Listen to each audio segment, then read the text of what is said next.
Okay, let's talk about graphing equations. And one of the easiest ways to graph an equation is by simply plotting points. And how do we get points? Well, we just pick x values, plug them into the equation, and see what y values come out.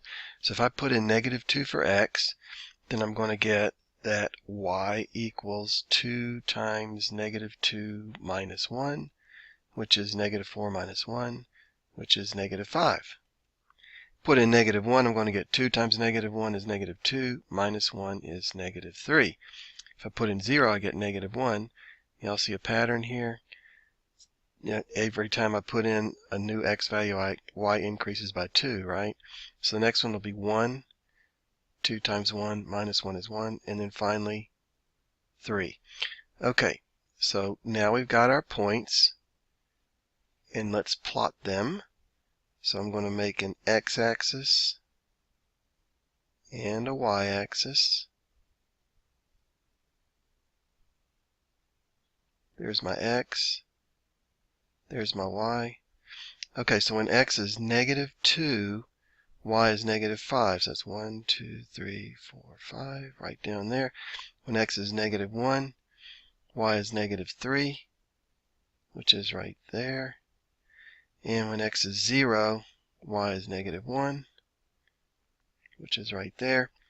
And we have a point at 1, 1. And finally 2, 3. Connect the dots, and we've graphed our equation.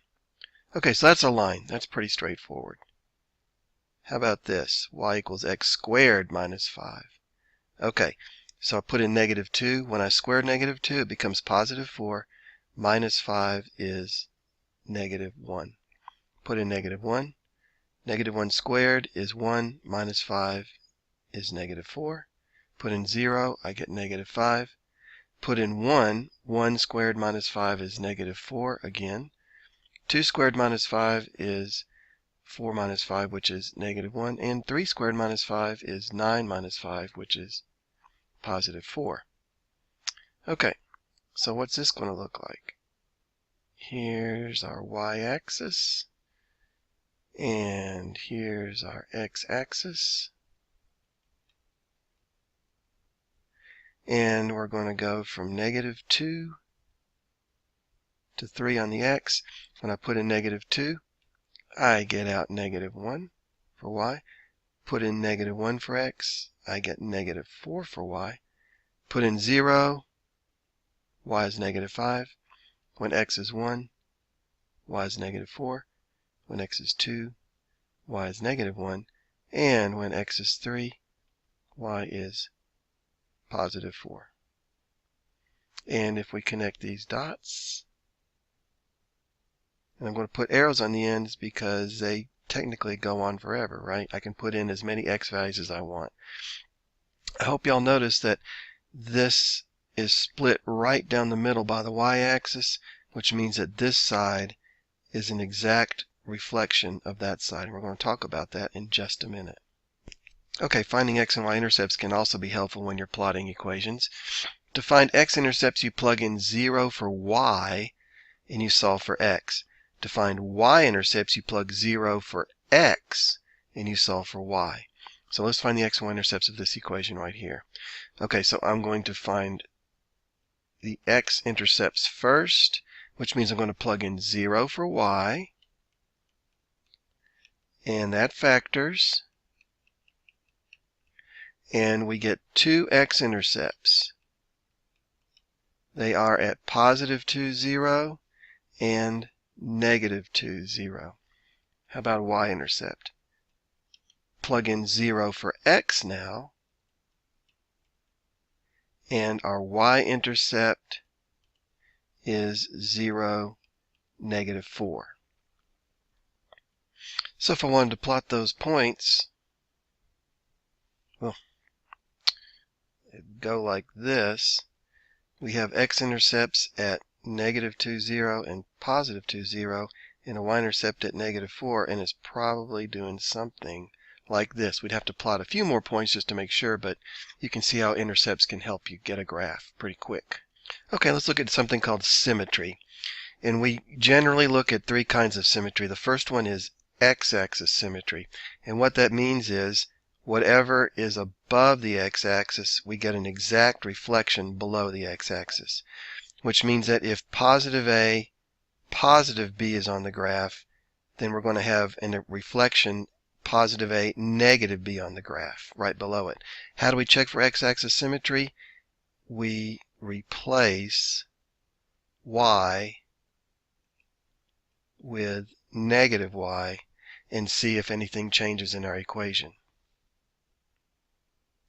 Okay, how about y-axis symmetry? Well, here, if I have a point negative A, positive B, I will also have a point positive A, positive B. And you'll notice that y-axis symmetry means that the left half is an exact reflection of the right half. How do we find this symmetry? We replace x with negative x and see if anything changes. If nothing changes in the equation, we know we have y-axis symmetry. The third symmetry we check for is called origin symmetry, and here's the origin right here. And basically it says that if I have a point positive A, positive B, and I have origin symmetry, then that guarantees I will have a point negative A, negative B symmetry.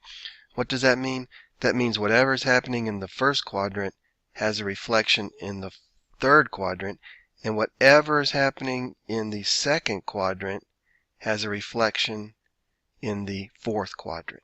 How do we check this? Well, we replace both x and y with negative x and negative y in our equation. If nothing changes after we do that, we know we have origin symmetry. So let's take this equation, y equals x cubed plus x, and we're going to test it for symmetry with respect to the x-axis, y-axis, or origin. Okay, so let's test for x-axis symmetry, and that means we replace y with negative y, and that means that y equals negative x cubed minus x. Well, obviously, this equation is very different than our original one, and so we do not have x-axis symmetry. Let's try y-axis symmetry. Now I'm going to replace x with negative x. Okay, negative x after I cube it is negative x cubed, and plus the negative x is minus x. Once again, this is very different from the original equation, so there is no y-axis symmetry. How about origin symmetry? Now we're going to replace both x and y with their opposites, and I get negative y equals negative x cubed minus x, and if I multiply through by negative 1, I get y equals x cubed plus x. Hey, that's the same as what we started with. So yes, we have origin symmetry.